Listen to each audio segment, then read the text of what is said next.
Hey guys, tonight we're diving into the reeking, putrid, skin-soaked world of one of history's most essential yet reviled craftsmen, the medieval tanner. You've probably walked past leather goods in a mall, inhaling that rich, pleasant aroma with appreciation. Perhaps you've even stroked a fine leather jacket or bag, admiring its supple texture.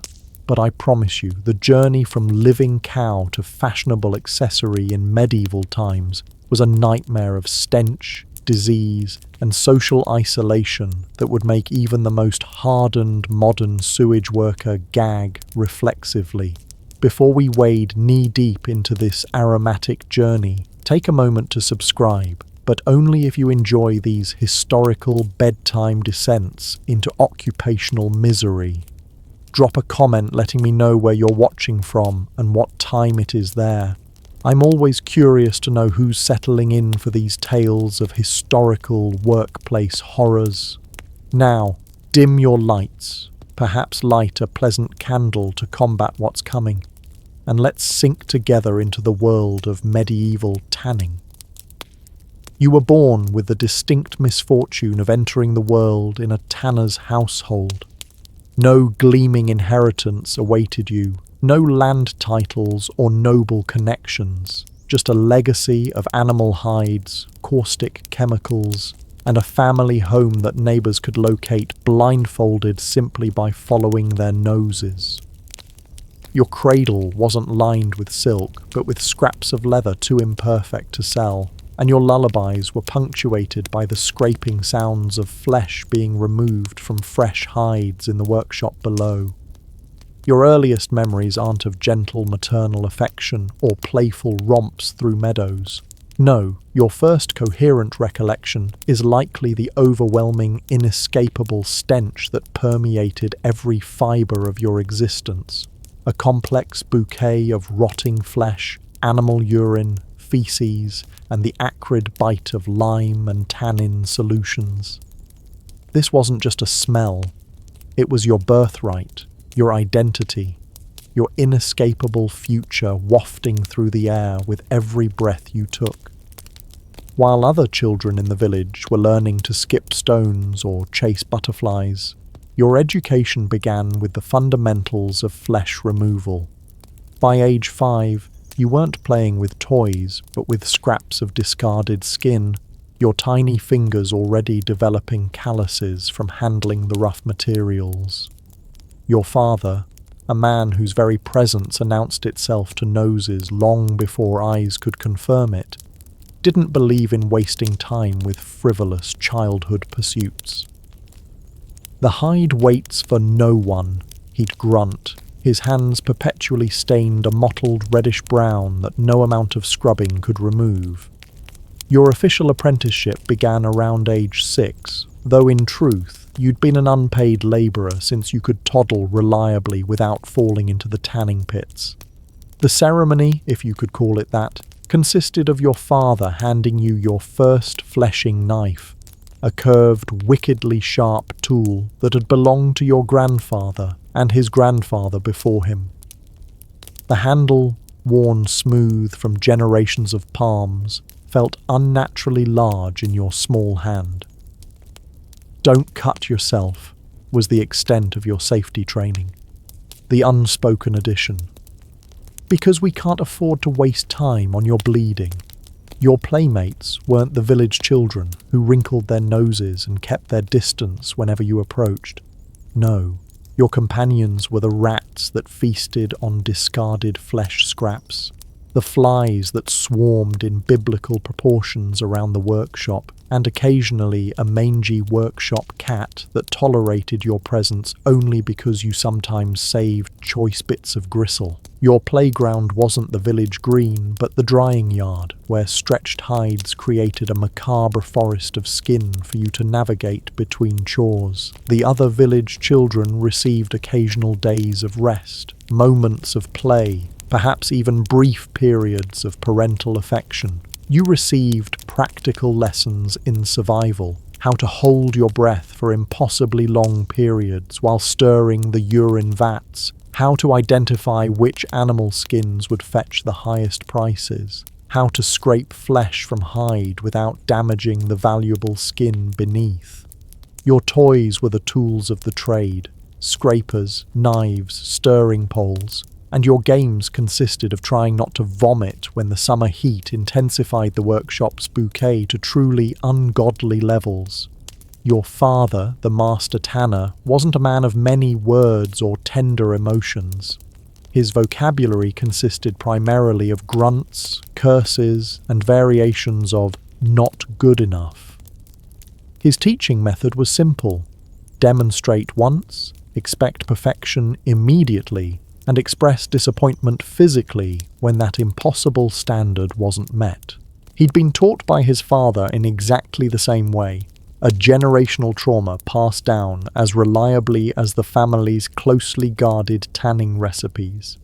His hands resembled leather themselves, cracked, stained, and hardened from decades of chemical exposure.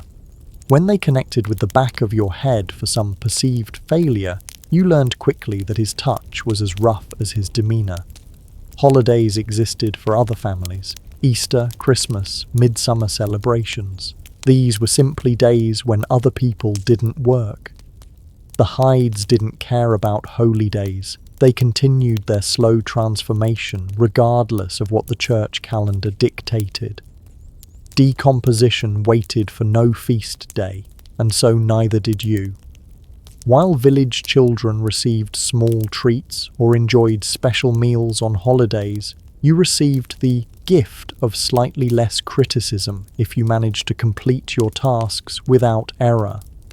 Celebration in your household meant perhaps an extra piece of bread at dinner, or your father passing out from ale slightly earlier than usual, granting you a rare hour of quiet before sleep.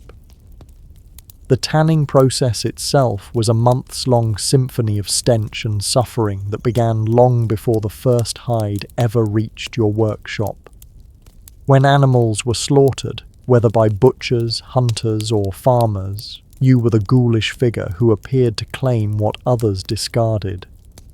While the meat went to feed families and the bones to make tools or soups, you collected the skin, that unwanted envelope that had once contained a living creature.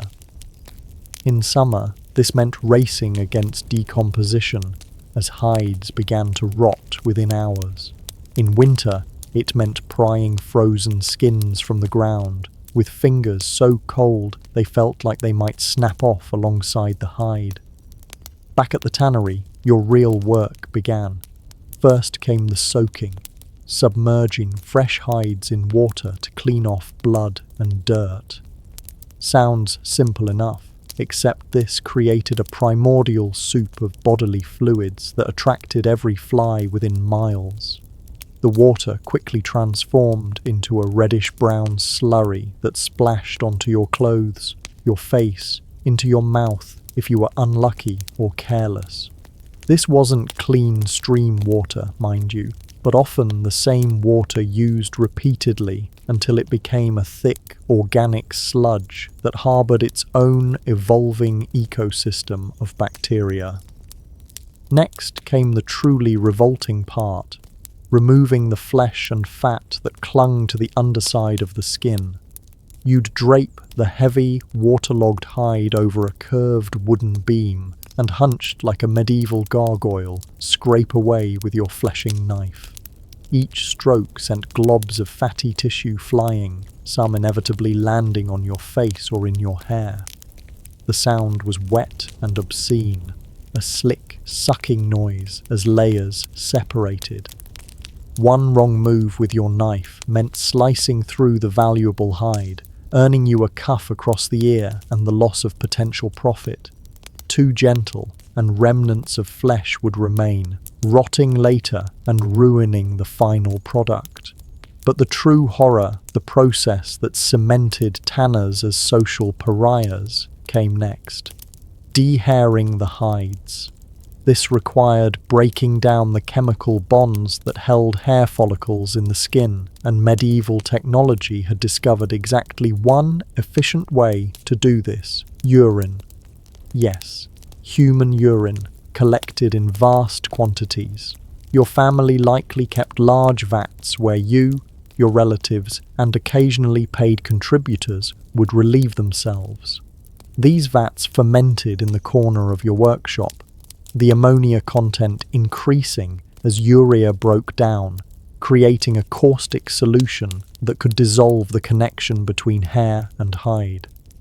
Imagine, if you dare, the daily ritual of stirring these urine vats with a long wooden pole, your face turned away as far as possible, breath held until your lungs screamed for air. The ammonia fumes burned your eyes, making them water continuously. Your hands, inevitably splashed during this process, developed a particular type of rash that tanners simply accepted as an occupational hazard. Red, cracked skin that never fully healed. The village children had a charming rhyme about tanners that referenced this particular aspect of your work, which they would chant whenever you ventured into the village proper. After the urine bath came the liming process, soaking the hides in a caustic lime solution that further broke down remaining flesh and prepared the skin for tanning. The lime burned any cuts or scrapes on your hands, turning minor injuries into weeping sores that took weeks to heal. It also ensured that your fingernails became yellow and brittle, often separating from the nail bed entirely. The white lime dust coated everything in this stage of the workshop. Your clothes, your skin, your hair, making you look like a ghost, albeit one that smelled like a nightmare. Only after all this preparation, the soaking, fleshing, dehairing, and liming, could the actual tanning begin. The word tanning comes from tannin, the compound found in certain tree barks and leaves that permanently alters the protein structure of skin, turning it into leather. Your family likely had secret recipes for this process, combinations of oak bark, sumac, or other tannin-rich materials that had been passed down through generations.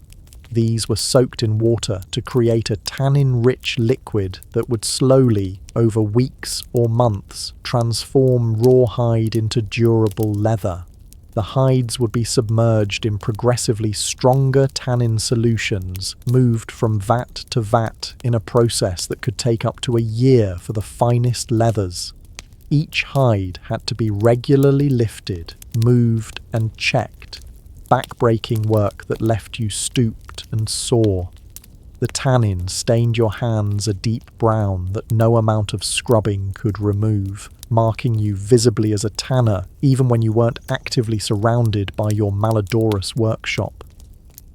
Your skin absorbed so much tannin over time that village folklore suggested tanners' bodies never properly decomposed after death, having been partially tanned themselves while still alive. After tanning came the finishing, scraping, stretching, oiling, and polishing the leather to achieve the desired thickness and suppleness. Each hide had to be stretched on frames to dry without warping, taking up vast amounts of space in your drying yard. In rain, you'd rush to cover them or bring them inside, the weather becoming yet another adversary in your already challenging existence. The physical toll was immense, hauling heavy, wet hides, stretching resistant leather, applying oils with repetitive motions that made your shoulders and back scream in protest. The entire process, from fresh hide to finished leather, could take anywhere from a month to a year, depending on the quality desired. And through it all, through every sodden, stinking, caustic step, you were there, hands submerged in solutions that slowly destroyed your skin, lungs filled with fumes that gradually diminished your breathing capacity, body bent into shapes nature never intended as you transformed one animal's discarded outer layer into material for another human's shoes, saddle, or water flask. Let's talk about the sensory experience of being a medieval tanner, shall we? Because it wasn't just a job, it was a full-body assault on every sense you possessed. a daily barrage that permanently altered how you experienced the world, and nothing, absolutely nothing, defined the tanner's existence quite like the smell. The smell. Oh, the smell. Imagine the worst odour you've ever encountered. Perhaps a forgotten container of food left in summer heat, or roadkill baking on asphalt for days. Now multiply that by 100, make it your permanent personal perfume, and you're still not even close to the olfactory nightmare that was a medieval tannery. It was a complex, layered symphony of stench. The bass notes of rotting flesh and congealing blood, the middle notes of fermenting urine and feces, all topped with the sharp, acrid overtones of lime and tannin solutions. This wasn't just an unpleasant workplace odour that you could wash off at day's end. No, this smell permeated every fibre of your being, soaking into your skin, hair, and clothes until it became part of your very essence. You didn't notice it anymore. Your brain had long ago shut down those particular receptors in self-defense, but everyone else certainly did. You could clear a church faster than a leper, send market crowds parting like the Red Sea before Moses. The smell announced your profession more effectively than any guild badge or sign ever could. Children held their noses when you passed by, if they hadn't already run away screaming. Adults made the sign of the cross or muttered protective prayers, not just from superstition about your death-adjacent trade, but from the genuine belief that such an unholy stench must surely be connected to demonic forces. Your own family, similarly steeped in the miasma, were the only humans who could bear your proximity without visible disgust. And even they might occasionally comment if you'd been working with a particularly ripe batch of hides. The tannery smell was so potent and pervasive that medieval towns often had laws forcing tanners to live and work downstream and downwind from other residents. Your workshop and home were invariably located on the outskirts of town, near the water source but far from respectable neighbourhoods. This physical isolation reinforced your social isolation, creating a community of tanners who intermarried and existed in their own odoriferous bubble, rarely mixing with the broader population except when economic necessity demanded it. But smell was just the beginning of your sensory torment. Touch, that most intimate of senses, was equally assaulted by your profession. Your hands spent hours each day submerged in caustic solutions that gradually destroyed your skin's natural oils and protective barriers. The result was a distinctive tanner's touch, hands perpetually cracked and fissured with deep, painful splits that never fully healed because they were daily exposed to the same chemicals that caused them in the first place. Your fingertips, once capable of detecting the subtle differences between fabrics or the gentle contours of a loved one's face, became desensitized leather themselves, thick, calloused, and stained a permanent yellowish brown. The nails turned brittle and discoloured, sometimes separating from the nail bed entirely after years of chemical exposure. When you reached for your cup at the tavern, assuming you were even allowed inside, it might slip from your grasp because your fingers had lost their sensitivity along with their natural texture. The constant wetness was its own special torment. Tanning was a wet process from start to finish, meaning your hands, arms, and often your entire lower body remained damp throughout the working day. In winter, this led to a bone-deep chill that no fireside could fully dispel, your sodden clothes freezing slightly before they could dry. In summer, the perpetual moisture created the perfect environment for fungal infections that thrived in the warm, dark spaces between your toes or under your arms, adding their own distinctive itch and odour to your already considerable sensory burden. Your sense of taste didn't escape unscathed either. the particles of your work environment, the floating tannins, the lime dust, the microscopic bits of flesh and hair, settled on your tongue and the back of your throat, giving everything you ate a slightly tangy metallic undertaste. Beer, that staple of medieval hydration, took on notes that no brewer ever intended. Bread seemed to carry hints of your workshop, regardless of how far from the tannery you consumed it. Even the sweetest honey couldn't fully mask the background flavour that had become your constant companion.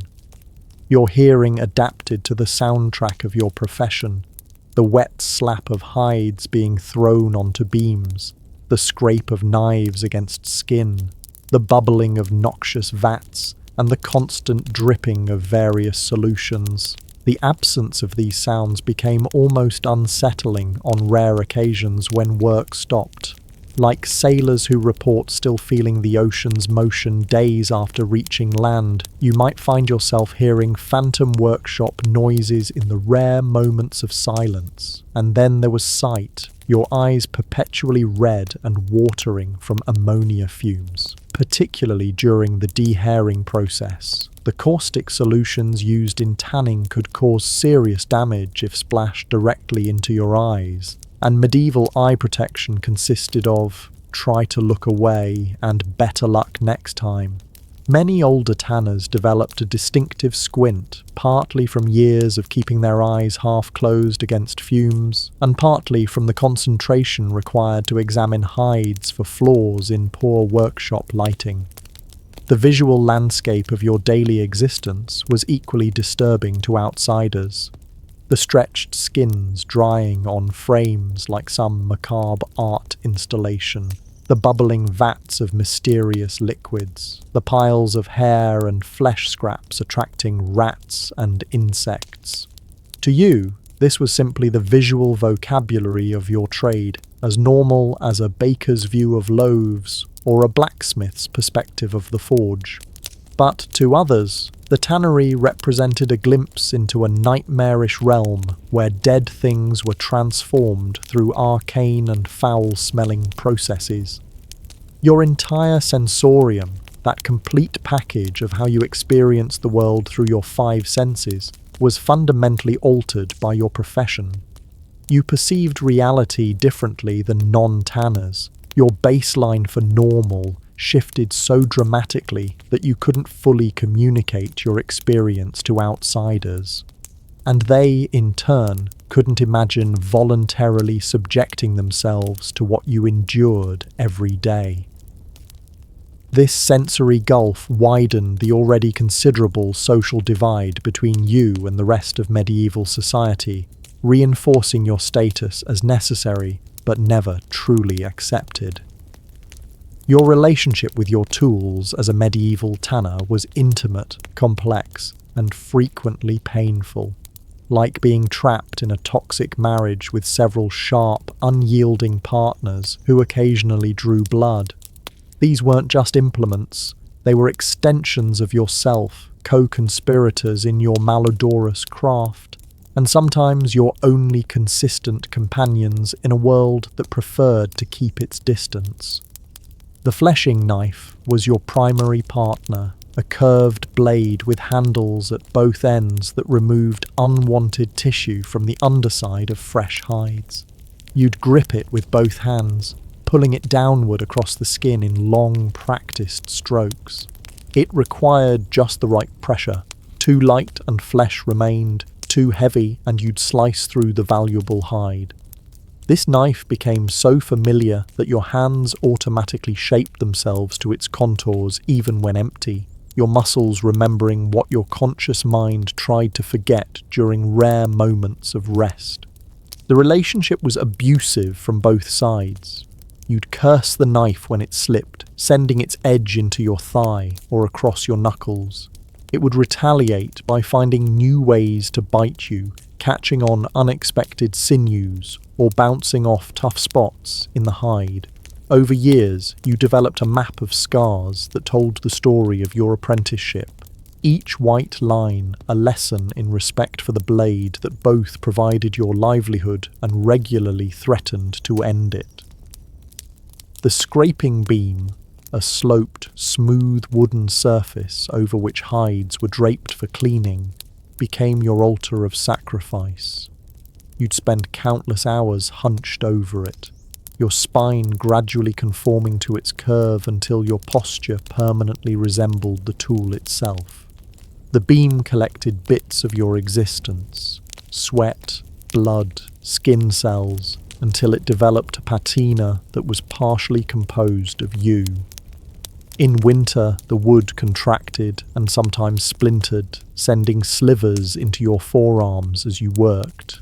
You'd dig them out with the point of your knife, cursing the beam's betrayal, while knowing tomorrow would find you bent over it again. The stirring poles for your solution vats grew smooth from years of handling, their wood darkened by constant exposure to caustic liquids and the oils from your palms. They became extensions of your arms, allowing you to agitate noxious mixtures while keeping your face as far away as possible. You named them, perhaps, not out loud where others might question your sanity, but in the privacy of your thoughts. This one was faithful, never breaking despite the strain. That one was troublemaker, always threatening to snap mid-stir and plunge you face first into a vat of fermenting urine. Your stretching frames, large wooden rectangles where processed hides were secured to dry without warping, formed a forest around your workshop. Moving between them was a dance you performed daily, ducking under one stretched hide while reaching to check the tension on another. These frames demanded precision. Too much tension and the valuable hide would tear, too little and it would dry misshapen and less valuable. They pinched your fingers when assembled, collapsed unexpectedly if poorly constructed, and occasionally toppled in strong winds, creating a domino effect that could destroy weeks of work in moments. The tanner's hook, a wicked-looking implement used to move heavy hides from vat to vat, had a particular talent for finding the soft flesh between your thumb and forefinger when you least expected it. It hung from your belt, occasionally swinging into your knee when you turned too quickly or catching on door frames as if deliberately trying to delay you. Yet without it, you'd be forced to plunge your arms elbow deep into solutions that would gradually dissolve your skin, so you tolerated its occasional violence as the lesser evil. Your measuring tools, crude wooden cups and ladles for the various solutions, absorbed the substances they contacted, becoming warped and stained over time. The cup used for lime solutions developed a chalky crust that never fully disappeared. The ladle for oil applications grew slick and shiny. Each had its purpose, and using the wrong one could contaminate a mixture and ruin a batch of hides. You kept them meticulously separated and could identify each by touch alone in the dim light of early morning or dusk. The tanner's apron deserves special mention. Not quite a tool, but certainly more than mere clothing. Made from the leather you yourself had produced, it told the story of your career in its stains, burns, and worn patches.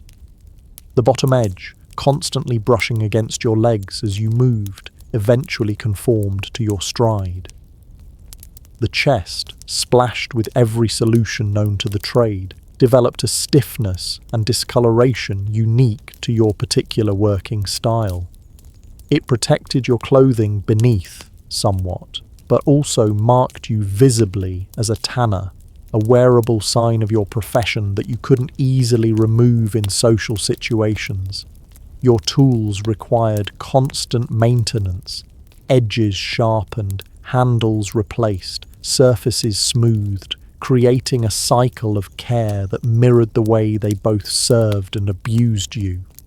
You'd spend evenings by firelight, oiling wooden handles to prevent splitting, using whetstones to hone blades, binding loose parts with twine or leather strips.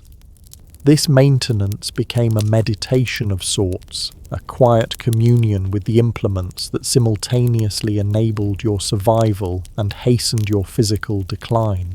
When a beloved tool finally broke beyond repair, a knife blade snapping after decades of use, a beam splitting irreparably, you felt a genuine sense of loss. These weren't just replaceable items, but partners that had shaped your hands, your muscles, your very movements through the world. The replacement never felt quite right at first, like a new apprentice requiring training and patience before it learned to work in harmony with your body's rhythms. You inherited some tools from your father, who received them from his father before him. These carried a lineage as significant as any noble's family sword, though considerably less celebrated by society at large. The knife with the worn handle that fit your grip perfectly because it had been shaped by the same-sized hands for generations. The scraping beam with 3 different types of wood repairs, each telling the story of a crisis overcome. These weren't just implements, but physical connections to your ancestors, tangible proof that your suffering was part of a greater continuity. And like those ancestors, you would eventually pass these tools to your children, watching as they developed the same calluses, scars, and intimate knowledge of each implement's quirks. You'd correct their grip, adjust their stance, demonstrate the proper angle of attack, not just teaching technique, but inducting them into the same abusive relationship with tools that had defined your existence. The cycle would continue, the tools outlasting any individual user, collecting the blood and sweat of generations while remaining fundamentally unchanged in a trade that valued tradition over innovation or comfort. In medieval society, your position as a tanner was paradoxical, absolutely essential to daily life, yet socially reviled to an extent that would make even the lowliest peasant farmer feel comparatively prestigious. You occupied a strange liminal space, producing materials vital for everything from shoes to armor straps to water containers, yet treated as if you were somehow contagious with the stench of death that surrounded your trade. Let's be clear about your social standing. You ranked just slightly above the executioner and just below the gravedigger in the hierarchy of people villagers preferred not to make eye contact with. The local priest might preach about the dignity of all labor in God's eyes, but even he would schedule your confessions for the end of the day, when your miasmic presence wouldn't linger to disturb other parishioners. You were tolerated rather than welcomed, a necessary evil rather than a respected craftsman. This social isolation began with your physical location. Tanneries weren't permitted within town walls or near the centre of villages, both because of their smell and the genuine health hazards they posed to water supplies. You lived and worked downstream, often clustered with other unclean trades like butchers and dyers. This physical separation reinforced your outsider status. You weren't just metaphorically on the margins of society, you were literally relegated to its edges. Your neighbours were likely fellow tanners or practitioners of equally malodorous crafts, creating small communities of the olfactorily challenged. These became almost hereditary neighbourhoods, as the children of tanners typically became tanners themselves, partly due to the family business model of medieval trades, but also because your social status severely limited other opportunities. Who would accept the stinking tanner's son as an apprentice goldsmith or scribe? Your world remained small, constrained by both geography and prejudice. The reactions of ordinary townspeople when you ventured into the market or church told the story plainly enough. The subtle, or not so subtle, shifting away as you approached. The hands covering noses, the mothers pulling children closer as if your presence might somehow contaminate their offspring. the tavern keeper who served you last in a chipped cup kept specially for your use, and who might charge you slightly more while providing slightly less. These 1,000 small humiliations formed the backdrop of your social existence. Marriage prospects. Limited, to put it kindly. Your most likely spouse was the daughter of another tanner, someone already accustomed to the smell and social standing. Occasionally, a family desperate enough, perhaps with a daughter considered unmarriageable due to some physical flaw or scandal, might consider a match with the tanner's son. After all, you did provide a steady income, even if it came with certain aromatic complications. These marriages often had a transactional quality, the unspoken agreement being, "I'll tolerate your stench if you'll overlook my limp birthmark lack of dowry."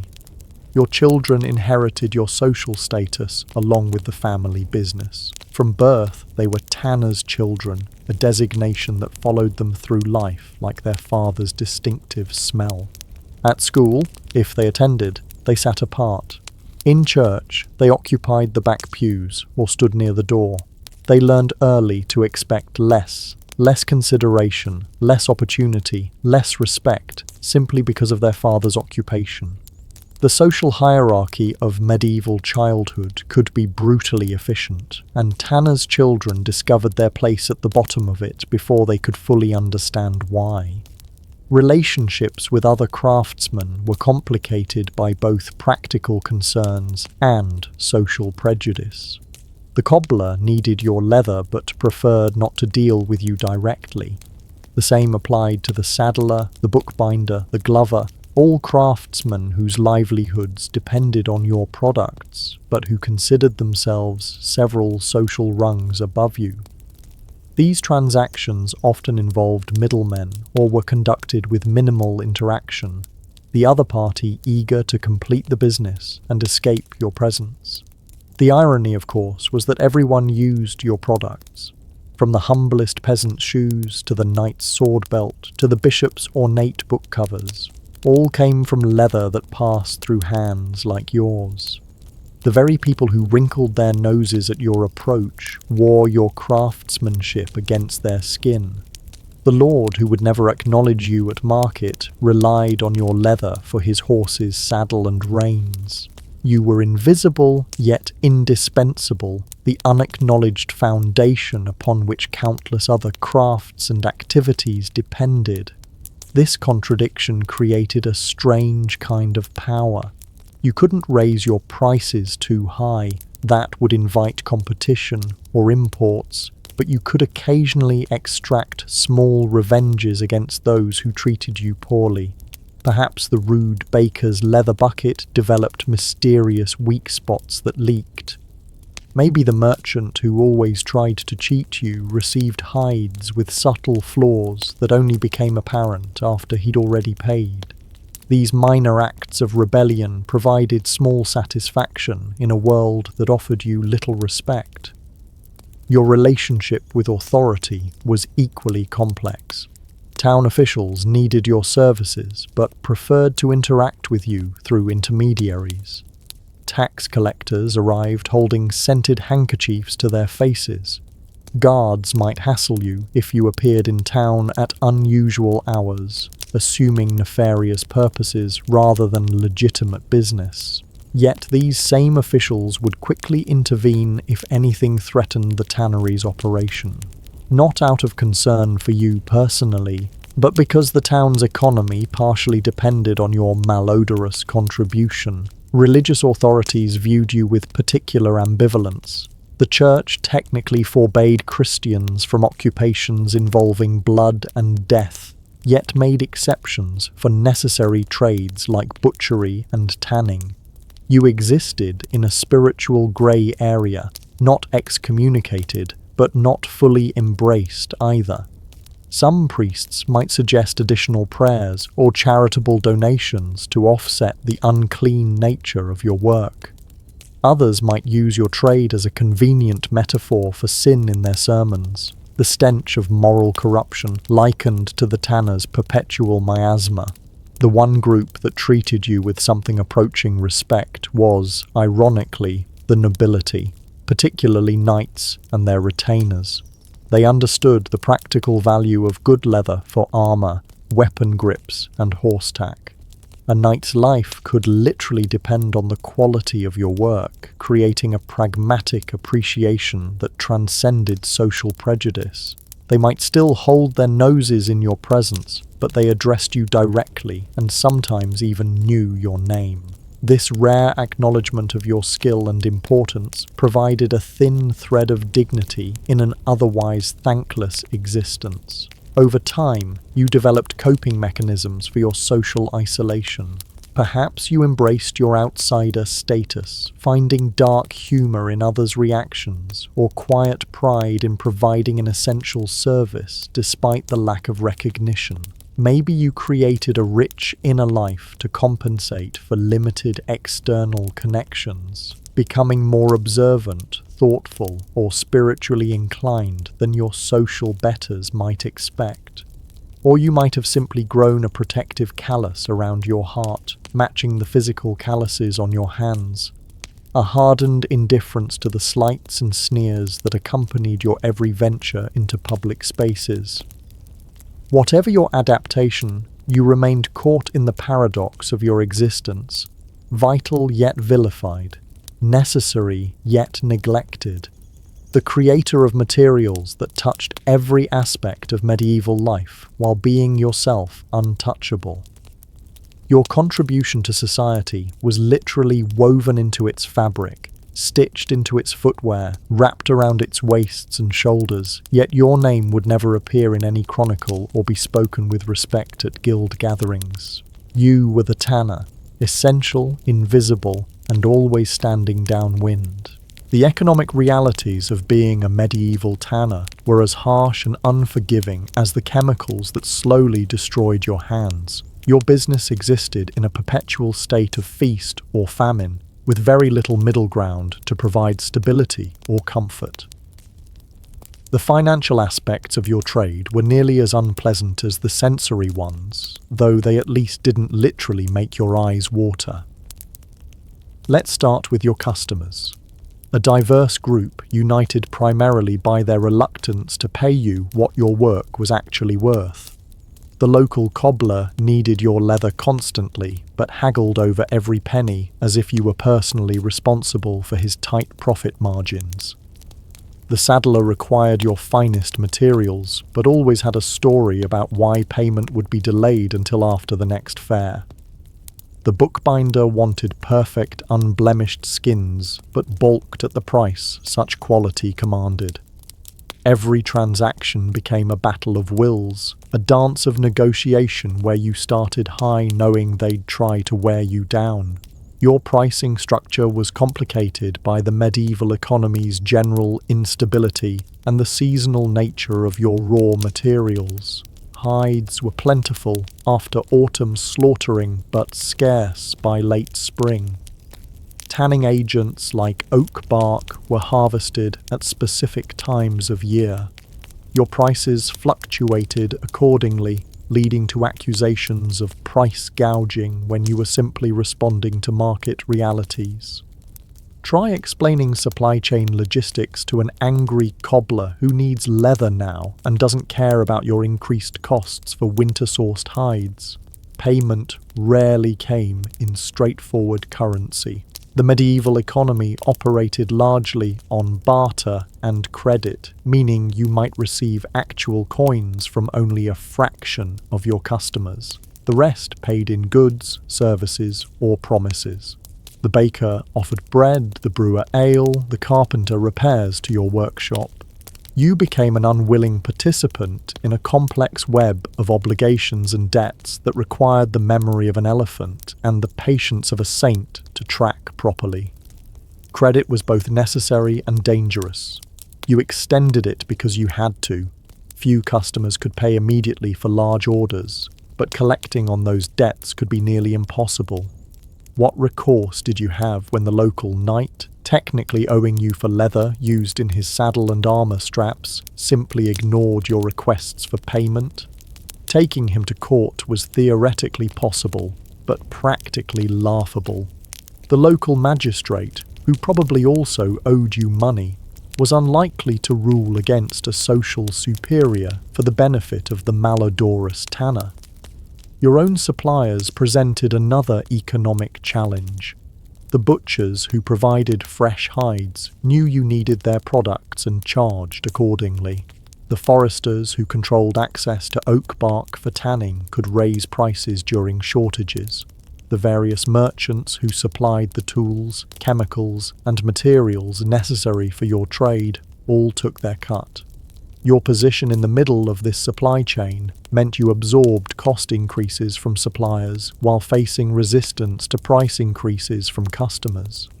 Seasonal fluctuations created a boom and bust cycle that defined your financial existence.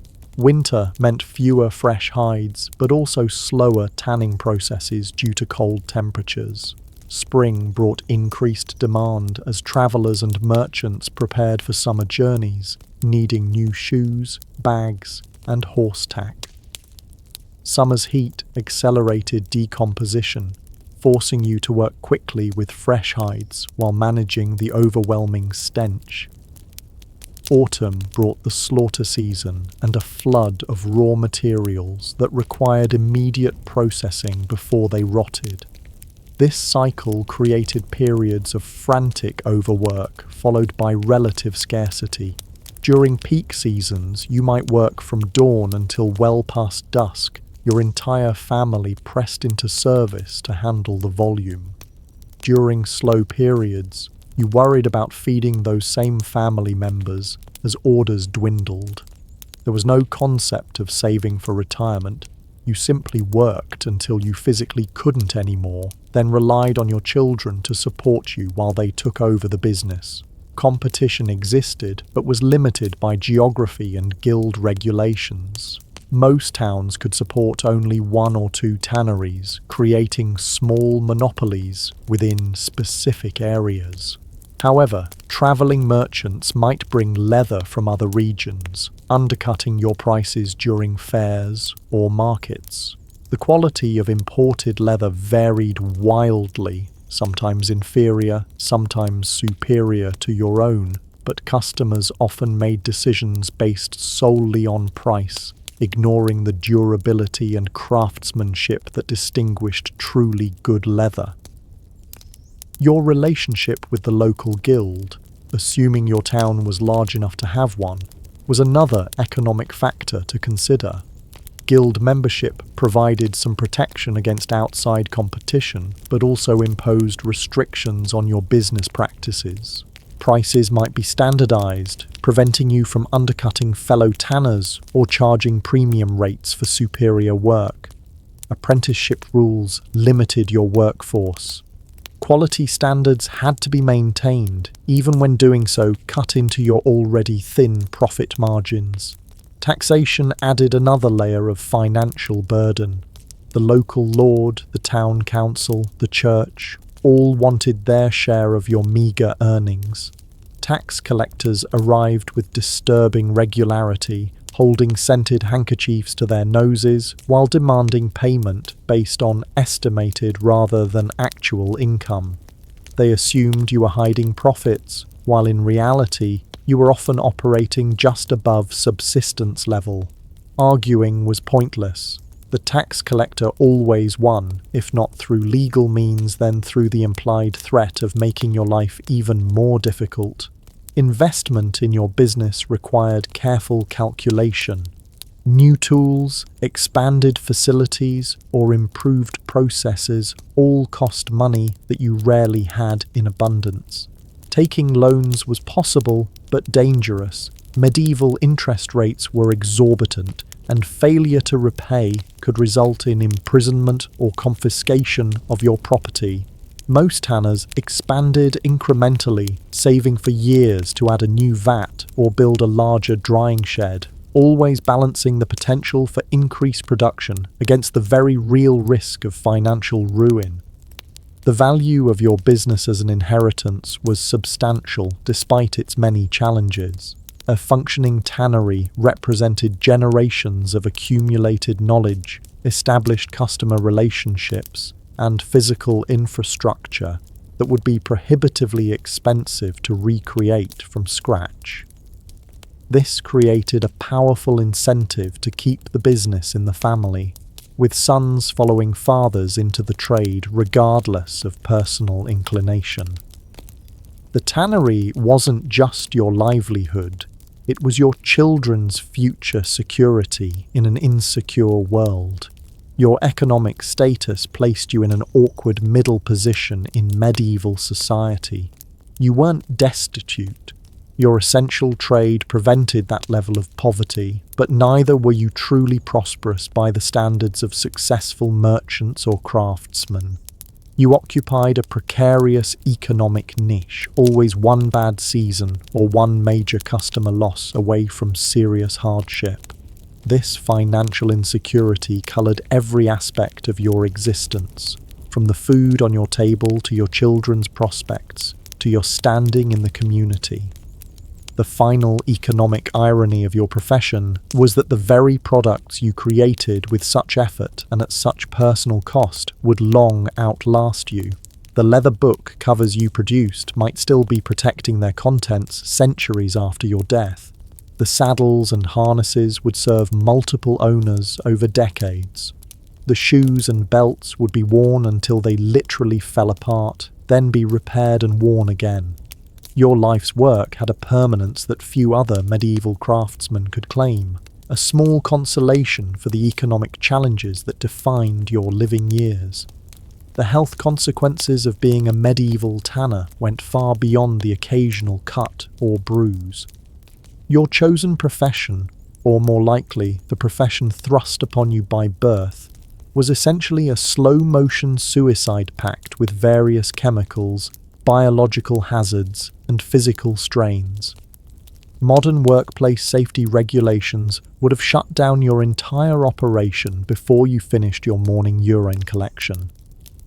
Let's start with your skin, that largest of organs and your primary interface with the world. As a tanner, your skin bore the brunt of your occupational hazards. Constant exposure to lime, tannins, and various caustic solutions created a distinctive appearance that dermatologists today would find fascinating if thoroughly alarming. Your hands developed a condition unique to tanners, a combination of hyperkeratosis, thickened skin, fissures that never fully healed, and a permanent staining that penetrated beyond the epidermis into deeper tissue layers. These weren't just cosmetic issues. The cracked skin provided entry points for bacteria and fungi, leading to chronic infections that could range from mildly irritating to life-threatening. Before antibiotics, a simple cut infected by the bacteria-rich soup of your workplace could lead to blood poisoning, gangrene, and death. Many tanners sported missing fingers or partial amputations, grim trophies from infections that spread beyond control and required desperate measures to prevent further progression. The chemical burns were another delightful aspect of your skin conditions. Lime, used in the dehairing process, was particularly caustic. Splashes on exposed skin created painful burns that healed slowly and often left permanent scars. Over years, repeated exposure led to areas of skin that lost pigmentation entirely or, conversely, developed dark patches of hyperpigmentation. Your forearms typically displayed a mottled map of these chemical interactions, a visual record of your professional suffering. Your respiratory system fared no better. The ammonia fumes from urine vats, particularly potent when the liquid was heated or stirred, caused immediate irritation to your eyes, nose, and lungs. Long-term exposure led to chronic bronchitis, a persistent cough that became as much a part of your identity as your smell. Older tanners wheezed and gasped their way through the workday, their lung capacity diminished by decades of chemical inhalation. The lime dust used in processing created its own respiratory hazards, fine particles suspended in the air found their way deep into your lungs, where they caused inflammation and scarring of delicate tissues.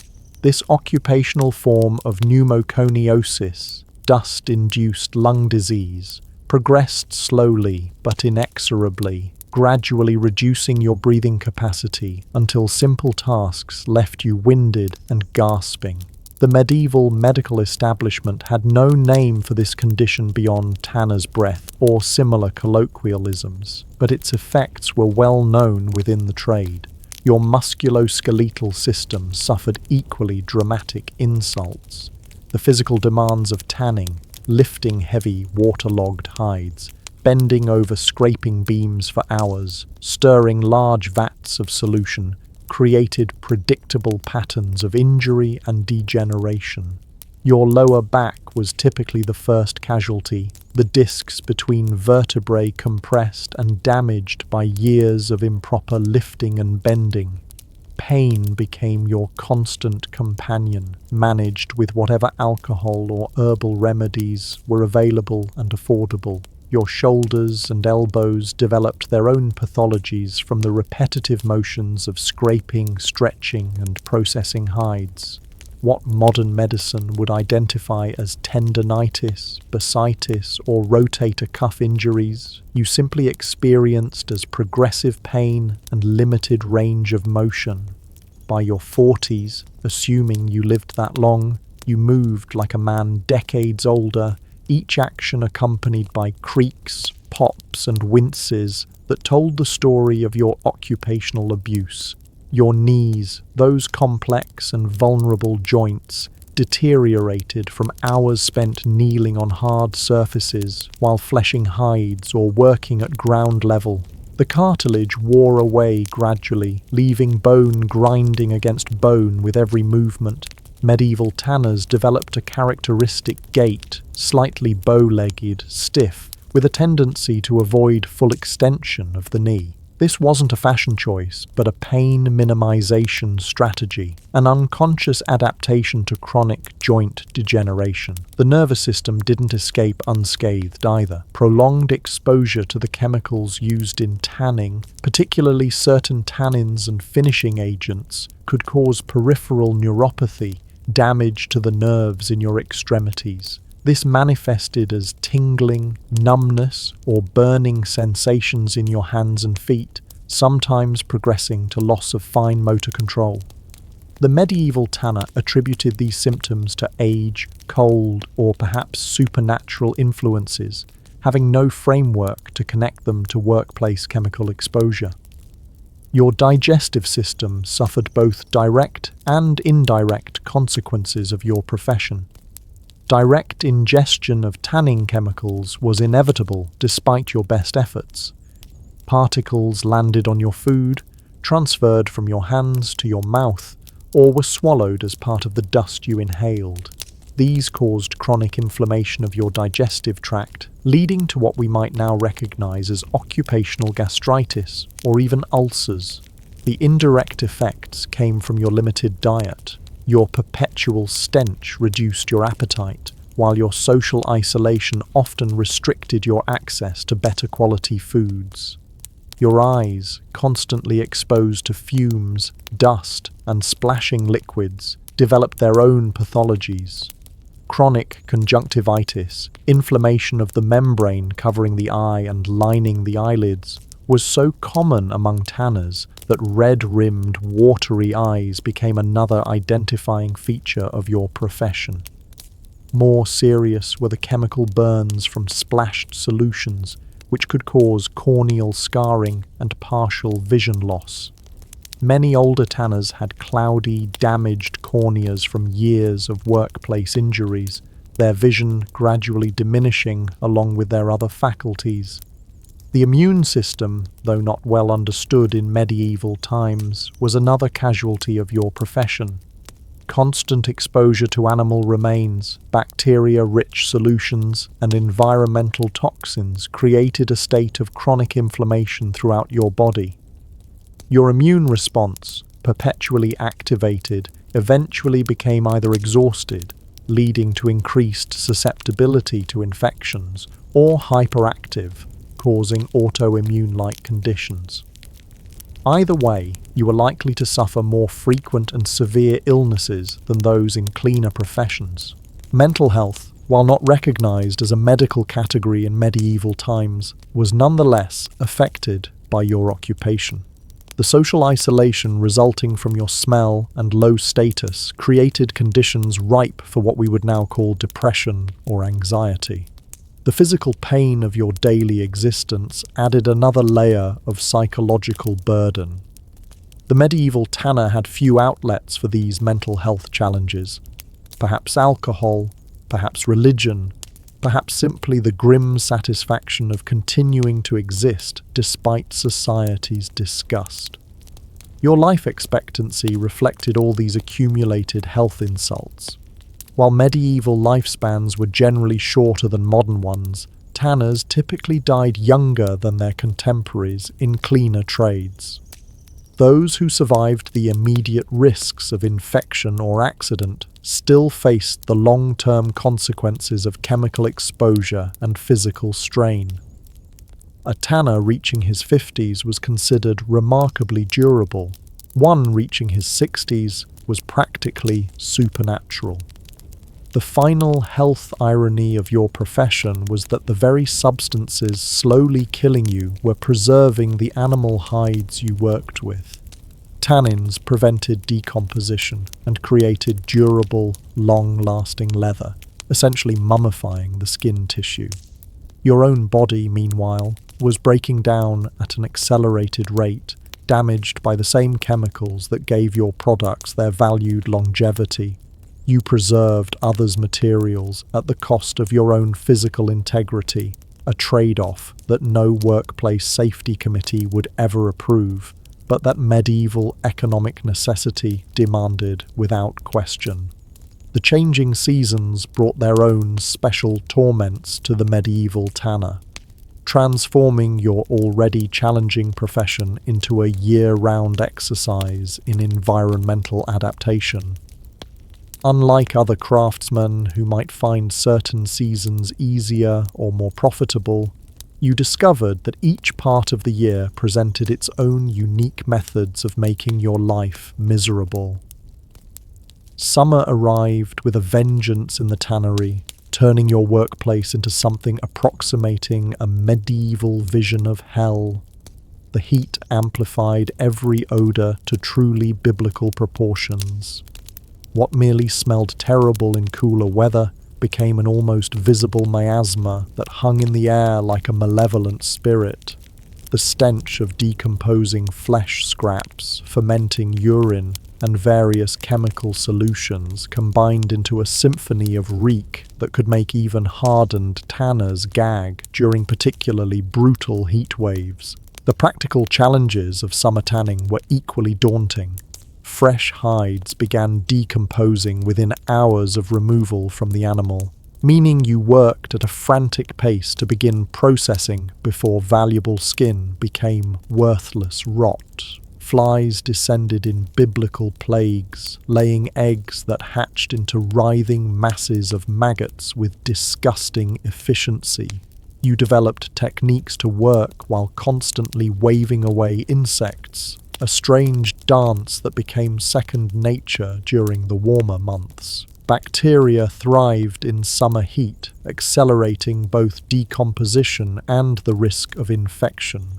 The slightest cut or scrape could become inflamed and painful within hours, the warm, moist environment of the tannery providing perfect conditions for microbial growth. You learned to bind wounds immediately and thoroughly, knowing that summer infections progressed with frightening speed. Many tanners lost fingers, hands, or even their lives to infections that began with minor summer workplace injuries. Your own body rebelled against summer working conditions. Sweat poured constantly, mixing with the various solutions that splashed onto your skin and creating strange, sometimes painful reactions. The The combination of heat, humidity, and chemical exposure led to distinctive rashes that tanners recognized as seasonal afflictions. Red, itchy patches in the creases of elbows, behind knees, and anywhere clothing rubbed against skin. These summer spots became yet another occupational badge, visible proof of your profession during the warmer months. The one small mercy of summer was that hides dried more quickly once they reached that stage of processing. What might take weeks in cooler, damper weather could be accomplished in days during the height of summer. This increased efficiency came at the cost of constant vigilance. Hides could easily become too dry, cracking and losing value if left in the sun too long. You developed an almost supernatural sense of timing, knowing precisely when to move drying hides from sun to shade based on subtle changes in their appearance and texture. Winter brought an entirely different set of seasonal challenges, transforming your workplace from a steaming, stinking inferno to a frozen, stinking purgatory. The cold temperatures slowed every chemical process involved in tanning, extending what was already a lengthy procedure into an even more protracted ordeal. Hides that might be fully processed in months during warmer seasons could take twice as long in winter, creating storage challenges and cash flow problems as your inventory remained unsold for extended periods. The physical discomfort of winter tanning was particularly acute. Your hands, already damaged from chemical exposure, cracked more severely in cold, dry air. These fissures deepened and sometimes bled, creating new entry points for infection and constant pain that made delicate work nearly impossible. You developed techniques for working with partially numb fingers, knowing that the alternative, warming your hands by the fire, would only make the transition back to cold solutions more painful.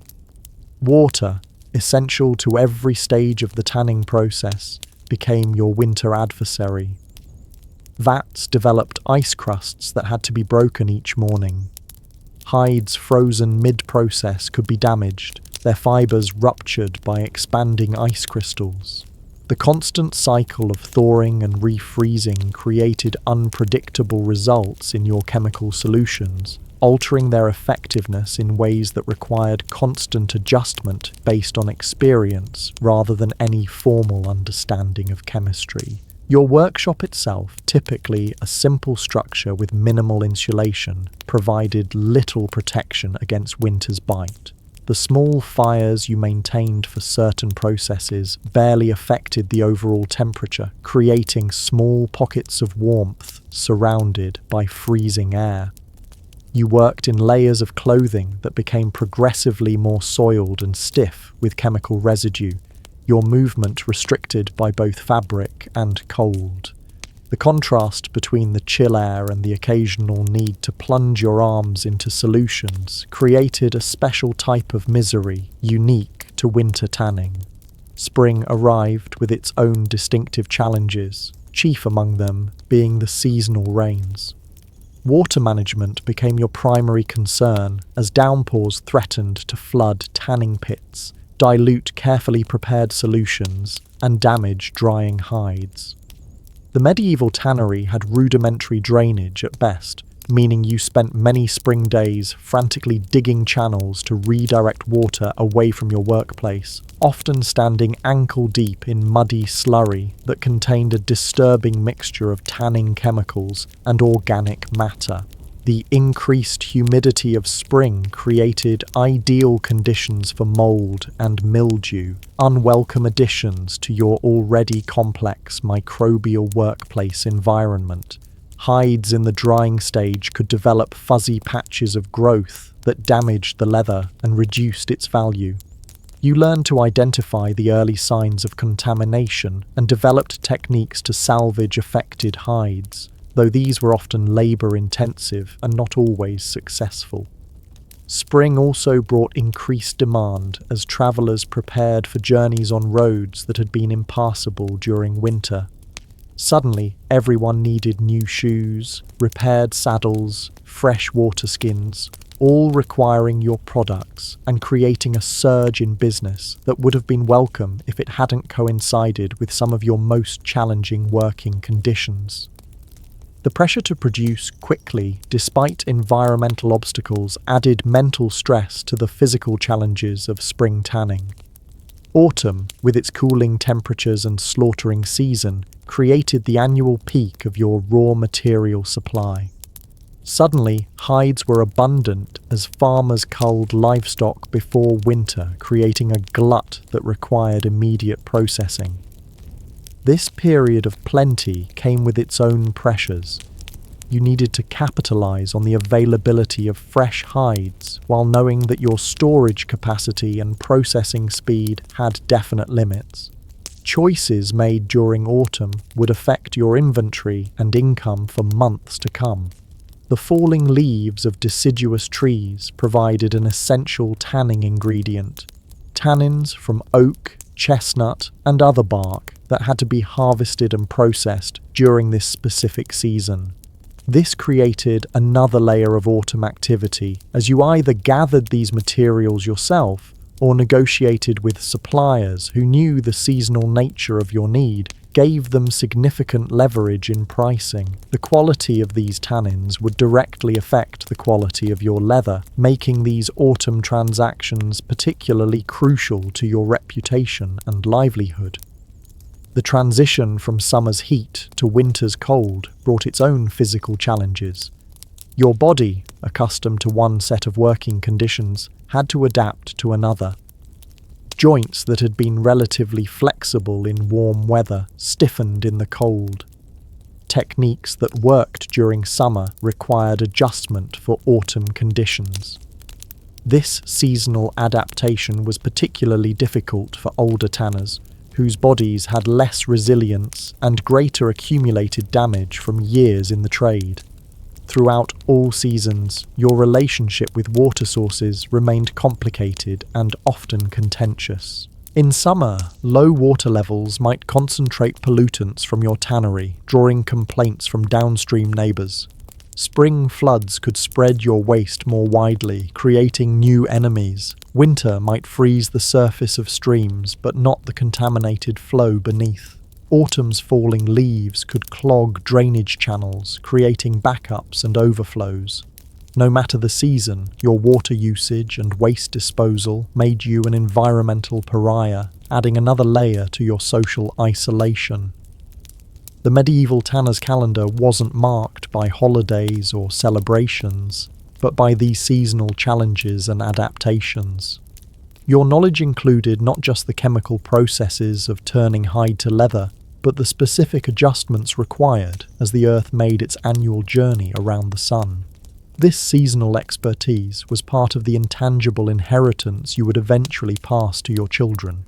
The understanding that in tanning, as in life, change was constant, adaptation essential, and comfort never more than a temporary illusion soon to be disrupted by the next turn of the seasonal wheel.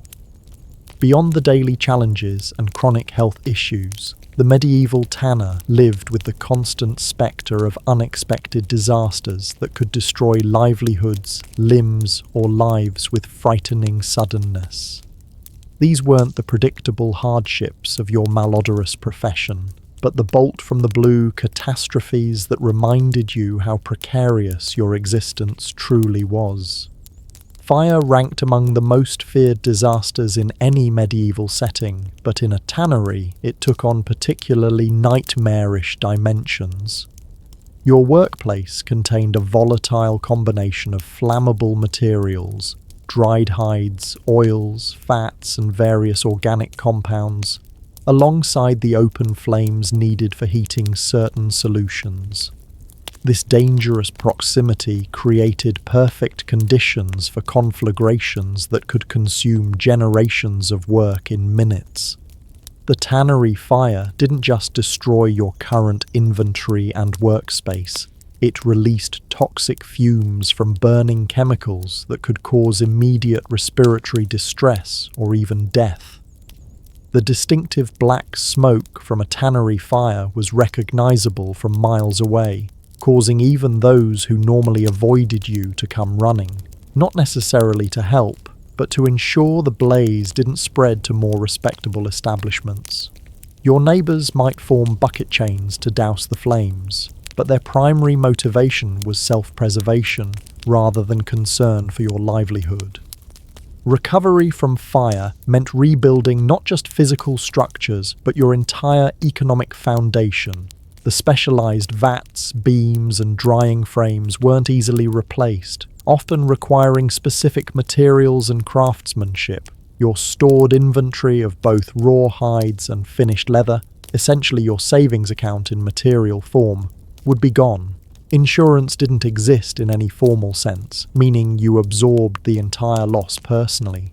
Many tannery families never recovered from major fires, forced to abandon generations of specialised knowledge and join the ranks of unskilled labourers or beggars. Disease outbreaks represented another category of unexpected disaster, one to which tanners were particularly vulnerable.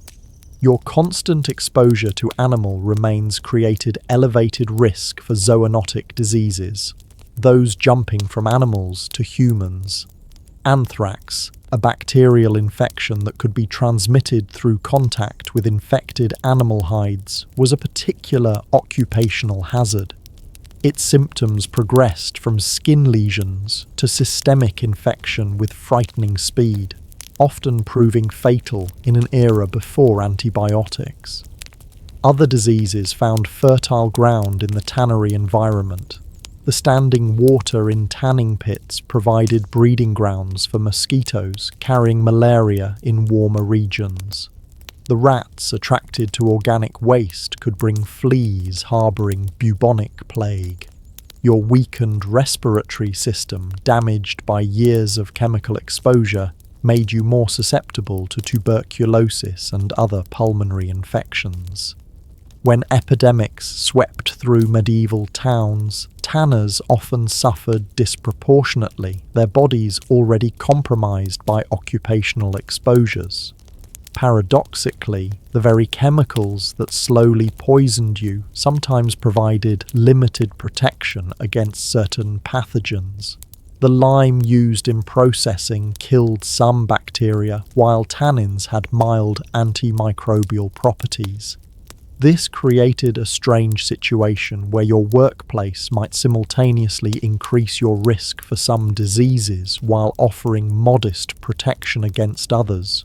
A microbial lottery where you never knew whether your occupational exposure would prove harmful or helpful during the next outbreak. Structural failures constituted another category of workplace disaster. The large vats used for soaking and processing hides could collapse, sending hundreds of gallons of caustic solution flooding across your workshop floor. Drying frames might topple in strong winds, creating domino effects that destroy multiple hides. The wooden beams supporting your workshop roof, constantly exposed to moisture and chemical vapours, could rot and fail without warning, particularly in older establishments passed down through generations. These structural disasters rarely made town chronicles or official records unless they affected neighbouring properties, but within tanning families, they became cautionary tales passed from master to apprentice. You learned to check support posts regularly, to position vats where their failure would cause minimal damage, to secure drying frames against wind. These precautions reduced but never eliminated the risks inherent in facilities that combined heavy, wet materials with caustic chemicals and aging infrastructure. Accidents involving the tools of your trade formed another category of unexpected disaster. The fleshing knife, sharp, curved, and wielded with force, could slip during vigorous use, causing devastating injuries. Tanners commonly bore scars from such incidents, and more serious accidents could sever tendons or major blood vessels. In an era before surgical repair or blood transfusions, a major cut could mean permanent disability or death from blood loss or subsequent infection. The large, heavy hides themselves presented hazards. particularly when waterlogged. A full cowhide soaked in tanning solution could weigh well over 100 pounds, and dropping such a weight on limbs could cause crushing injuries. The awkward, slippery nature of wet hides made such accidents relatively common, especially when fatigue set in after long hours of processing. Many tanners suffered broken toes, cracked ribs, or worse, from hides that slipped from their grasp at precisely the wrong moment. Chemical accidents represented perhaps the most distinctive occupational disasters in tanning. Splashes of caustic lime solution could cause severe burns or permanent eye damage. Accidentally mixing certain compounds, particularly acids and bases, could create violent reactions or release toxic gases. Your understanding of these chemicals was entirely practical rather than theoretical. You knew certain combinations were dangerous because your father or grandfather had suffered the consequences, not because you understood the underlying chemistry. These chemical accidents often left permanent marks, both physical and psychological. The tanner with the clouded left eye, the result of a lime splash decades earlier. The one missing 2 fingers from an infection that followed a chemical burn. The older master who refused to use certain combinations of materials after witnessing a violent reaction that killed his own father. These visible reminders of chemical hazards shaped workshop practices and training methods, creating safety protocols based on hard-won and often tragic experience. Economic disasters could strike with the same devastating suddenness as physical ones. A major customer failing to pay for a large order could threaten your entire livelihood. New import regulations or tariffs could suddenly make foreign leather more competitive than your local product. Wars or political upheavals could disrupt trade routes, cutting off access to essential tanning materials or markets for finished goods.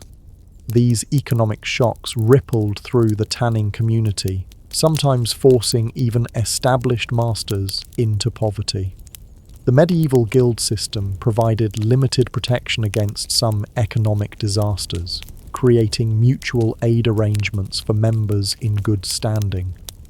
However, the social stigma attached to tanning meant that your guild, if your town even had one for tanners specifically, typically had less political influence and fewer resources than those representing more prestigious crafts. When advocating for protection against foreign imports or seeking tax relief during hardships, tanners often found themselves at the back of the line, their concerns given lower priority than those of goldsmiths, weavers, or other clean trades. Natural disasters affected all medieval people but created unique challenges for tanners. Floods could inundate your workshop, diluting carefully prepared solutions and contaminating finished leather with silt and debris. Droughts might reduce water supplies needed for processing or raise the concentration of pollutants in available sources, affecting leather quality. Severe storms could destroy drying yards and the exposed hides they contained. Your livelihood was intimately connected to environmental conditions, making you particularly vulnerable to their extremes. The final category of unexpected disaster was perhaps the most insidious, the gradual realization that your body was failing prematurely due to your occupation. This wasn't a sudden catastrophe, but a slow-motion collapse that nonetheless arrived with devastating impact. The day you could no longer lift the heavy hides without assistance. The morning you woke to find your hands too stiff and painful to grip your tools effectively. The moment you realized your chronic cough had worsened to the point that you couldn't complete a full day's work without exhaustion. This physical decline typically began in your 30s or 40s, decades earlier than it might have in less toxic professions. The disaster wasn't just physical, but economic and psychological. Your identity and livelihood were built around skills your body could no longer perform. Your knowledge remained intact while your physical capability eroded, creating a particularly cruel form of occupational tragedy. You might continue working through pain and limitation, gradually shifting more responsibility to sons or apprentices, but the disaster of premature disability shaped your later years as surely as any fire or flood. Throughout all these potential catastrophes, the medieval tanner developed a particular form of fatalistic resilience. You knew disasters would come. It was only a question of which form they would take and when they would strike. This awareness didn't make you fearful, but practical, focused on controlling what little you could while accepting the fundamental precariousness of your existence. When disaster did strike, you rebuilt if possible, adapted if necessary, and somehow continued the ancient process of transforming raw hide into finished leather, carrying on a tradition that was simultaneously essential to medieval life and destructive to those who practiced it. The history of technological innovation in tanning reads less like a triumphant march of human ingenuity and more like a stubborn exercise in, if it's still making leather, why change it? While other medieval crafts gradually incorporated new tools and techniques, tanning remained remarkably resistant to innovation, clinging to ancient methods with the same tenacity that the smell clung to your clothes. This technological stagnation wasn't entirely your fault. The basic chemistry of transforming raw hide into durable leather had been discovered thousands of years earlier through trial and error. The fundamental process, cleaning, dehairing, tanning with plant materials, then finishing, remained effective if brutally unpleasant. When something works, however disgustingly, there's less immediate pressure to improve it, especially in a medieval world that viewed tradition as inherently virtuous and innovation as potentially dangerous. The tools of your trade would have been instantly recognizable to a Roman tanner from 1,000 years earlier. The curved fleshing knife, the wooden scraping beam, the stone or wooden vats. These implements remained virtually unchanged across centuries. Your grandfather's tools became your father's, then yours, with perhaps minor adjustments to handle shape or blade curve, but no fundamental redesign. This technological conservatism wasn't unique to tanning, but was particularly pronounced in a trade where practitioners were socially isolated and guild traditions strongly enforced. What innovations did occur were typically incremental rather than revolutionary. Perhaps someone discovered that adding a particular plant to the tanning solution improved color consistency. Maybe a slight modification to the fleshing knife handle reduced hand fatigue marginally. A new arrangement of drying frames might utilize space more efficiently. These small improvements spread slowly through the tanning community, often taking generations to become standard practice, their originators rarely recorded or remembered. The medieval guild system, while providing economic protection, actually hindered innovation in many ways.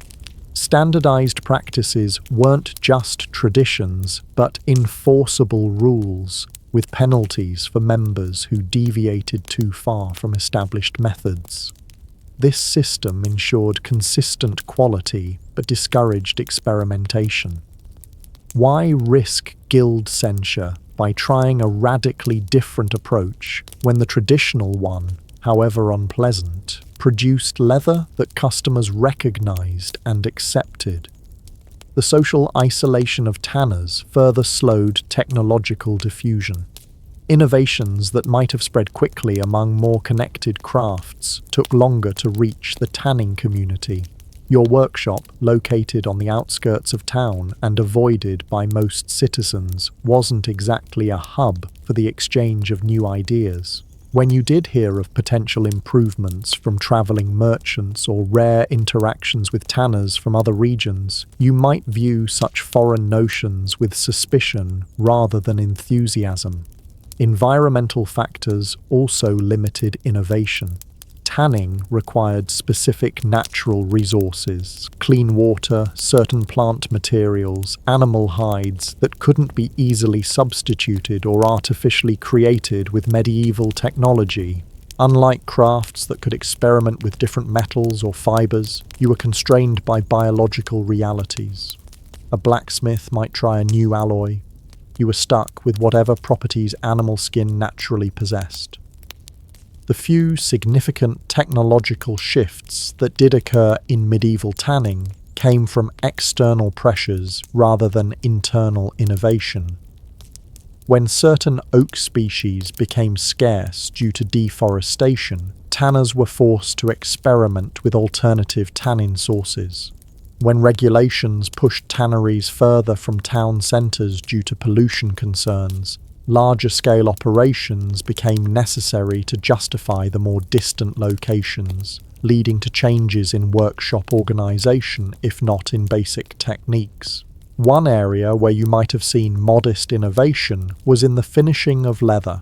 As consumer demands evolved for softer, more supple, or differently coloured leathers, tanners developed new mixtures of oils, waxes, and dyes to create desired effects. These finishing techniques represented the most creative aspect of an otherwise conservative craft, allowing for some expression of regional styles and individual expertise within the constraints of the fundamental process. The lack of scientific understanding severely limited potential innovation. You didn't know why urine helped remove hair from hides, you just knew it worked. Without understanding the chemical reactions involved in tanning, you couldn't systematically improve them. Your knowledge was entirely empirical, passed down through generations with explanations like, "This is how it's done," rather than "this is why it works." This knowledge transmission model preserved effective techniques, but provided no framework for meaningful advancement. The contrast with other medieval crafts could be striking. While blacksmiths were developing new steel-making techniques, weavers creating more complex looms, and builders designing ever larger cathedrals, tanners were essentially following the same procedures used since antiquity. This technological conservatism contributed to the low social status of tanning. It was seen not just as dirty, but as primitive, lacking the sophisticated developments that brought prestige to other trades. If you had somehow been transported forward several centuries, you would have been astonished by some tanning innovations, but strangely comforted by how much remained familiar. The introduction of chromium salts in the 19th century finally provided an alternative to plant-based tanning, dramatically speeding up the process. Mechanical hide processors eventually replaced manual scraping. Drums and modern vats supplanted stone pits. Yet the fundamental sequence of operations would still be recognizable to your medieval eyes, a testament to both the effectiveness of traditional methods and the conservative nature of the craft. Perhaps the most significant innovation in tanning wasn't technological at all, but organizational. The gradual shift from small family workshops to larger tanneries employing multiple workers allowed for more specialization, with individuals focusing on specific stages of the process rather than handling hides from start to finish. This division of labor improved efficiency somewhat, but didn't fundamentally change the techniques used at each stage. Your own relationship with innovation was likely ambivalent at best. On one hand, anything that might make your difficult job easier would seem appealing. On the other, you had invested years mastering traditional techniques, and significant changes might devalue that hard-won expertise. Your identity was built around being a tanner in the same mold as your father and grandfather. Innovation that radically altered that identity might be perceived as threatening rather than liberating. The few tanners who did attempt significant innovations often faced resistance not just from guilds, but from customers. Medieval consumers were deeply conservative, preferring familiar products to novel ones, regardless of potential improvements. Leather that looked, felt, or smelled different from the expected standard might be rejected, even if it was objectively superior. This consumer conservatism created yet another barrier to meaningful technological change. The final irony of technological stagnation in tanning was that it preserved the very aspects of the trade that made it so unpleasant. Without innovations to reduce the stench, limit chemical exposure, or automate the most physically demanding tasks, generation after generation of tanners endured essentially the same occupational hazards. The lack of technological progress wasn't just an intellectual curiosity, but a lived reality that directly affected your health, comfort, and lifespan. So while other craftsmen might proudly display new tools or techniques, you worked with implements virtually identical to those your ancestors had used centuries earlier. Your innovations, if they could be called that, were primarily in the realm of endurance, finding ways to tolerate the unchanging challenges of your ancient and essential craft, preserving traditional knowledge at the cost of your own comfort and potentially your health. The legacy of your tanning trade wasn't just measured in the leather goods that outlived you, but in the flesh and blood that carried your knowledge forward. Your family wasn't merely your personal support system, but the living vessel of trade secrets, techniques, and traditions that had been accumulated over generations. This inheritance was simultaneously precious and burdensome, a gift and a sentence passed from father to son with the same inevitability as your distinctive occupational odour. Your children were born into the tanner's life without choice or alternative. From their earliest moments, they breathed the distinctive bouquet of the tannery, their developing senses calibrating to an environment that would have sent other infants into fits of distress. Their toys were scraps of leather too flawed to sell, their lullabies the rhythmic scraping of flesh from hide in the workshop below. Before they could form complete sentences, they could identify different animal skins by touch and smell, an impressive but utterly unmarketable skill outside the family business. The training of your children began informally almost as soon as they could walk steadily without toppling into tanning pits. Small tasks at first, fetching tools, sorting scraps, sweeping waste into piles. These weren't just chores, but the first steps in a lifelong apprenticeship. You watched carefully, noting which child showed natural aptitude for the work, which one had the stomach for the more disgusting aspects of the trade, which one possessed the patience required for the lengthy tanning process. This observation wasn't just parental attention, but professional assessment. You were identifying your successor. Formal apprenticeship typically began around age 7, though your children had already absorbed more tanning knowledge by that age than most outsiders would gain in a lifetime.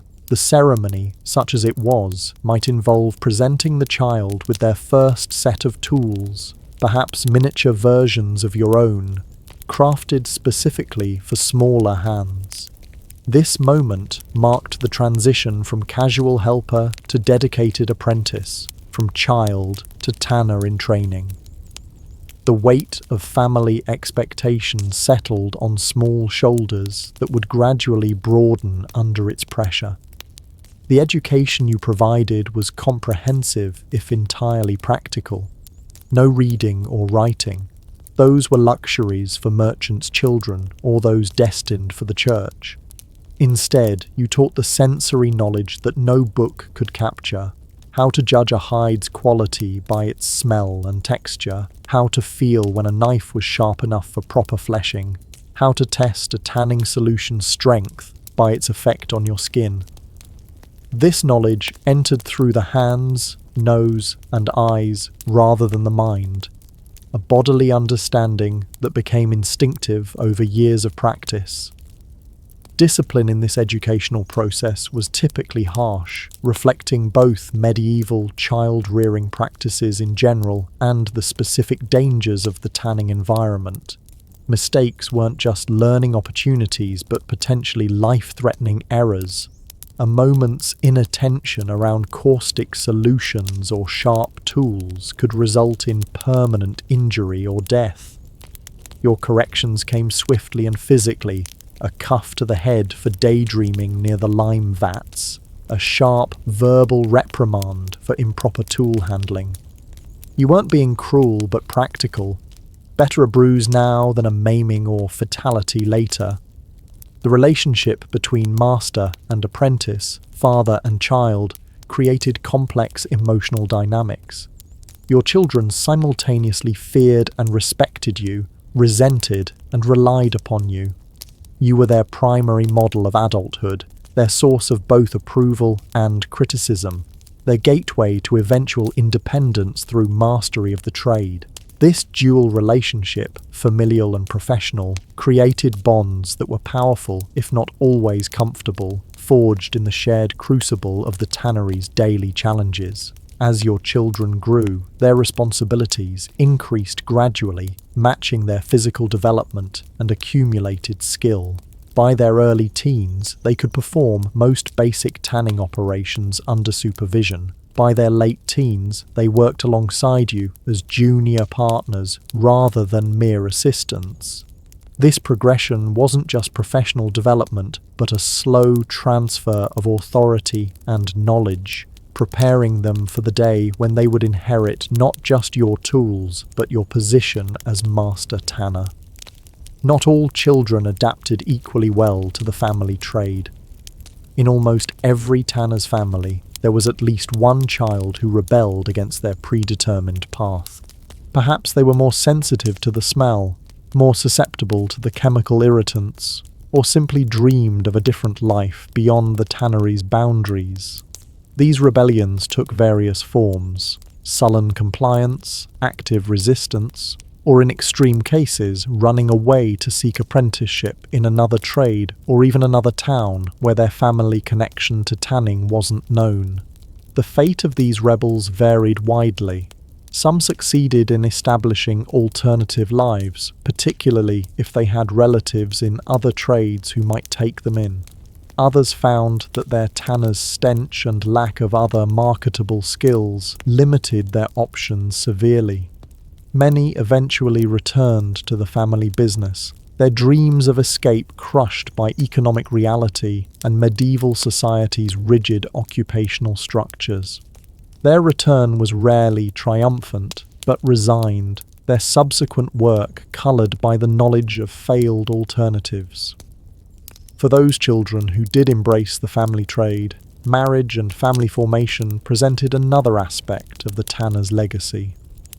Your sons would likely marry other tanners' daughters, or perhaps women from similarly low-status trades who had grown up adjacent to tanneries and developed some tolerance for the associated sensory assault. These marriages weren't just personal unions, but business alliances, combining family techniques and sometimes expanding operations through the merging of workshops. Your daughters faced more limited options. They might marry into another tanning family, bringing your techniques as part of their dowry. They might remain unmarried, working in the family business in supporting roles. Or they might, if particularly fortunate, marry slightly up the social ladder into a trade that, while still humble, didn't carry the same stigma as tanning. In any case, they too carried the family legacy, if not always in direct practice, then in the knowledge they passed to their children about their grandfather's or father's craft. The transmission of specialized knowledge formed the core of your legacy. Each tanning family had its particular techniques, recipes for solutions, methods for handling specific challenges. These weren't written down, but passed orally and through demonstration. creating lineages of knowledge as distinct as any noble family tree. Your children absorbed not just the standard practices known to all tanners, but the specific innovations and adaptations developed by your ancestors and yourself through generations of trial and error. This knowledge wasn't shared freely outside the family. In an era without patent protection or intellectual property laws, secrecy was the only way to maintain any competitive advantage. Certain processes might be performed only when trusted family members were present. Specific ingredient proportions might be communicated through coded language or private family terminology. This secrecy added another layer to the family bond. You were united not just by blood and occupation, but by shared knowledge that outsiders couldn't access.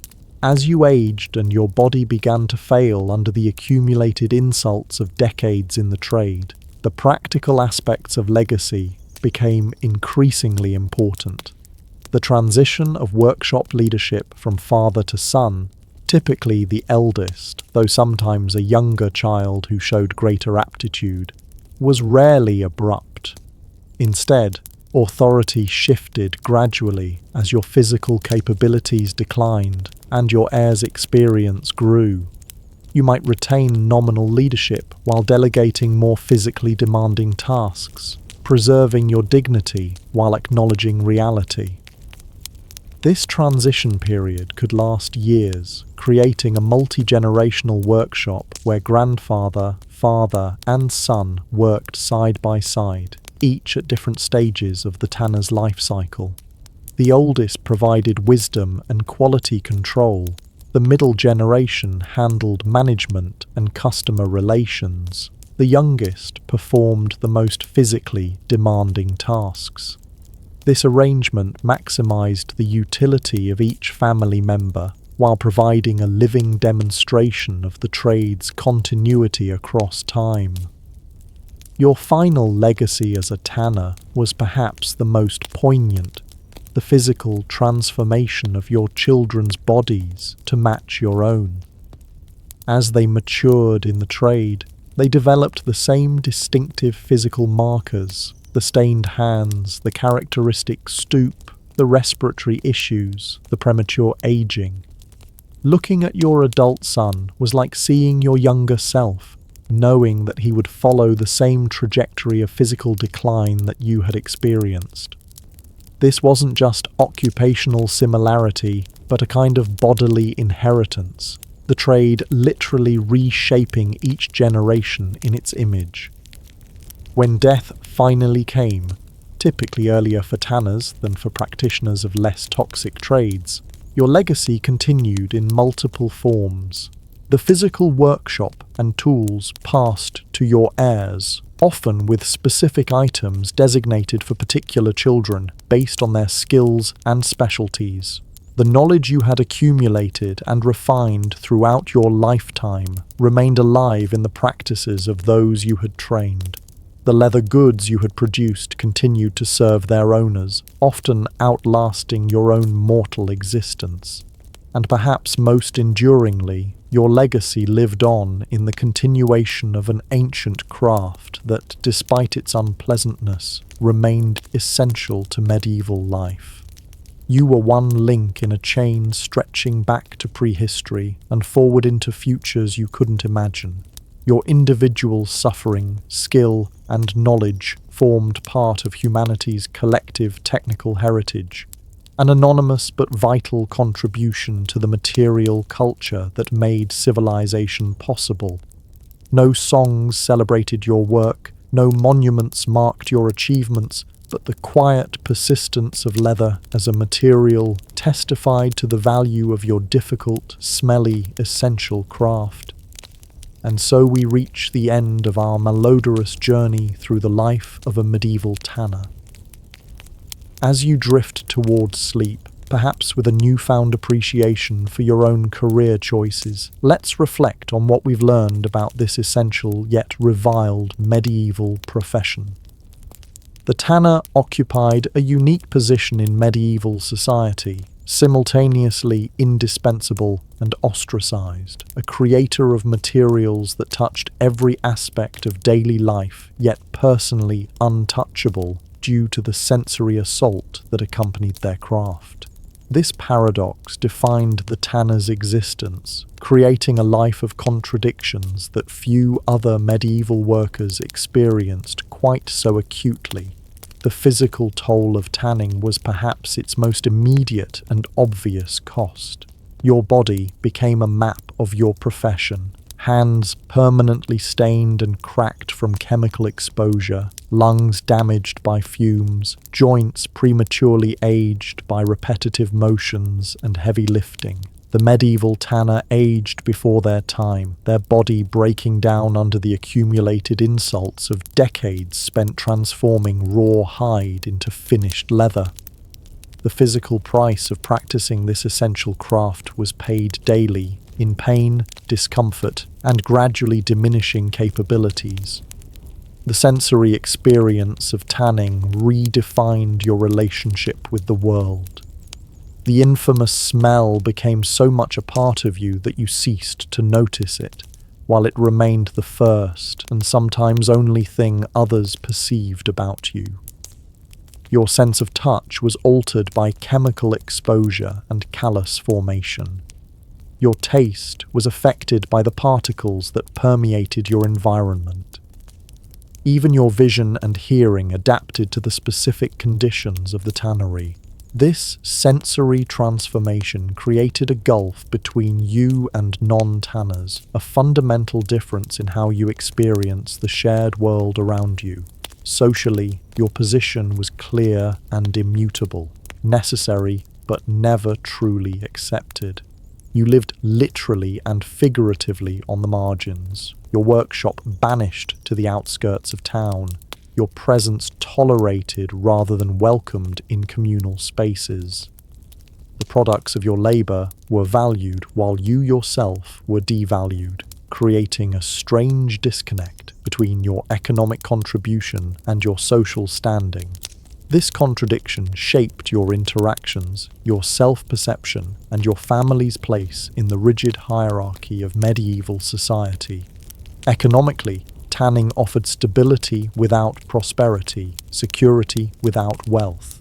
The essential nature of leather ensured consistent demand, but the unpleasant aspects of production limited competition, creating a niche that provided reliable, if modest, income. You weren't likely to starve, but neither were you likely to rise above your station. This economic middle ground, neither destitute nor affluent, placed you in a precarious position, comfortable enough to continue but never secure enough to truly thrive. The legacy you created extended beyond your lifetime in multiple forms. The knowledge you passed to your children, the techniques you refined through experience, the physical workshop you maintained and expanded, all continued after your death, preserving your contribution to an ancient and essential craft. The leather goods you produced outlived you, serving their owners for years or even decades after your hands had shaped them. This tangible afterlife provided a form of immortality, however anonymous and unheralded. Perhaps the most profound aspect of the tanner's existence was its reminder of humanity's complex relationship with the natural world. You transformed the discarded outer coverings of animals into materials that served human needs, creating value from what would otherwise be waste. This alchemical process, turning the raw into the refined, the perishable into the durable, represented a fundamental human capability, the transformation of natural materials into cultural artifacts through knowledge, skill, and labor. The medieval tanner's life also illuminates the hidden costs of material production that remain relevant today. Behind every object, someone pays a price in labor, health, social standing, or environmental impact. The tanner's story reminds us that our material comforts often rest on foundations of unseen effort and sacrifice, on processes that remain concealed precisely because they are unpleasant to contemplate. The leather shoes worn by the noble were only possible because someone else endured the stench, chemicals, and back-breaking labour of the tannery. As we conclude our exploration of why it truly sucked to be a medieval tanner, perhaps we can appreciate the strange dignity in this difficult profession. There is something noble in performing essential work despite its unpleasantness, in maintaining standards and traditions despite low social status, in creating materials of lasting value despite personal cost. The medieval tanner may have been malodorous, marginalized, and physically broken by their trade, but they were also skilled craftspeople practicing an art that helped build civilization itself. So, the next time you handle something made of leather, a belt, a bag, a book binding, spare a thought for the long lineage of tanners whose knowledge and labour made it possible. Their story may not be glamorous or heroic in the conventional sense, but it represents a different kind of heroism. The quiet persistence of those who do necessary work without recognition or glory, whose hands shape the material world while remaining themselves unseen. And with that aromatic thought, I'll leave you to drift into dreams that hopefully don't feature urine vats or lime pits. Sleep well, knowing that whatever challenges tomorrow brings, at least you won't be scraping flesh from a cowhide while standing ankle-deep in fermenting animal remains. Sometimes, the best perspective on our own lives comes from glimpsing the alternatives history offered to those who came before us. Good night, sleep tight, and be grateful that the only thing under your bed is dust, not a bucket collecting urine for tomorrow's de-hairing solution.